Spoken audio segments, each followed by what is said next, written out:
So we got a project, Mr. Taylor. It's on Bionic Skin. It's by David G, me, Tate G, right here. Yeah, Maya L, right here. Yeah. Okay. So first off, introduction. So what's Bionic Skin? It's a piece of flexible technology that can replace or replicate the functionality of skin.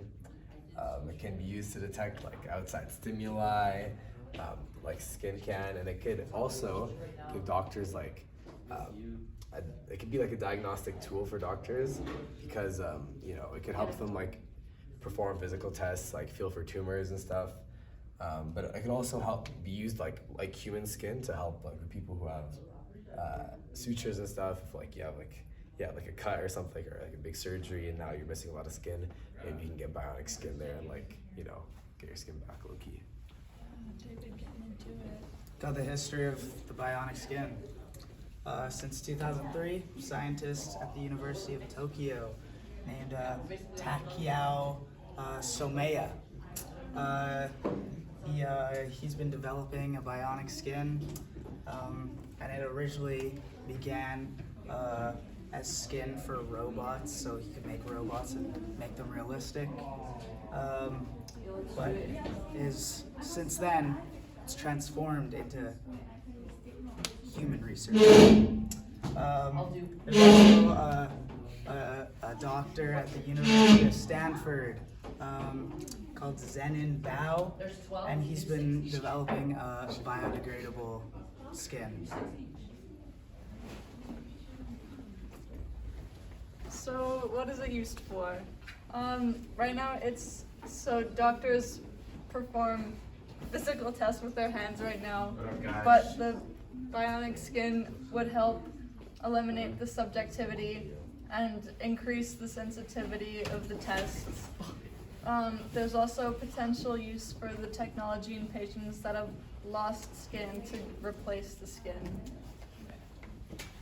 So where can you get it? You can't really get it because it's not really like in use right now. Good one, Dave. But thank you. It's currently under development in Japan at the University of Tokyo. So maybe if you fly to Japan, you can see this guy Takeo Samaya, and at Stanford, obviously, where you have Zenon Bao working on it, but it's not actually available right now. So we got the rehab purposes. Rehabilitation for future bionic skin transplants would mostly include learning where sensation maps to on the body. What does that mean? Patients will have to learn stimulation thresholds.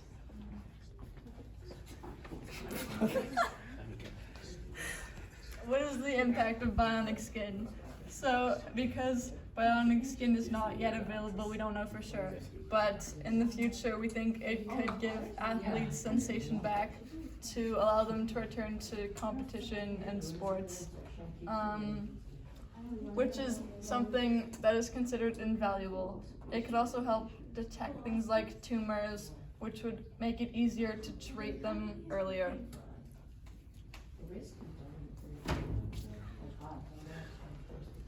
Where to access?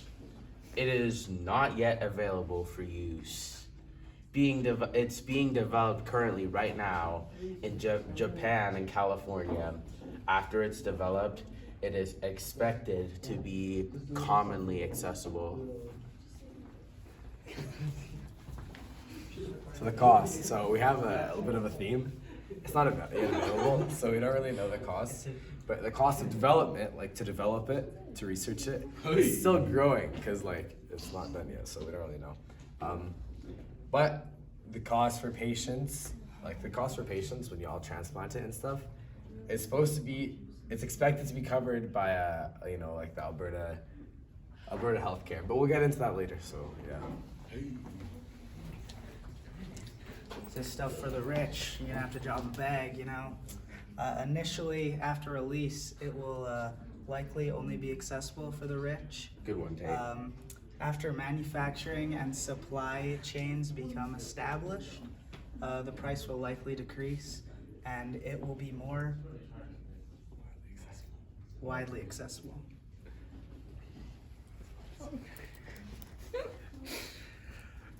Is it covered in Alberta? Right now, Bionic skin is not available, but it is expected to become available as Alberta covers the insurance for it. So we can assume that soon it will be available.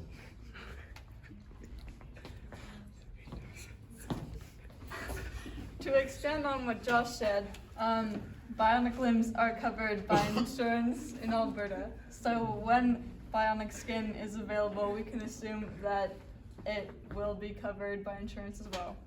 What are medical risks associated with bionic skin? Bionic skin has not yet been tested on humans, but the risks will likely be similar to those of like skin grafts or skin transplants. Which include things like rejection of the new skin, bleeding, scarring, infection, interference with movement, and sensation near the implant.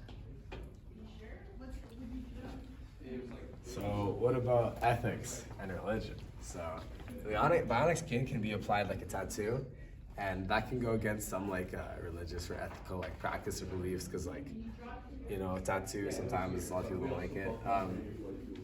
But it can also be like sewn into skin. But some religions or groups that are like against like surgery, they would like definitely be against that sort of method of it. And they'd probably be against that kind of technology.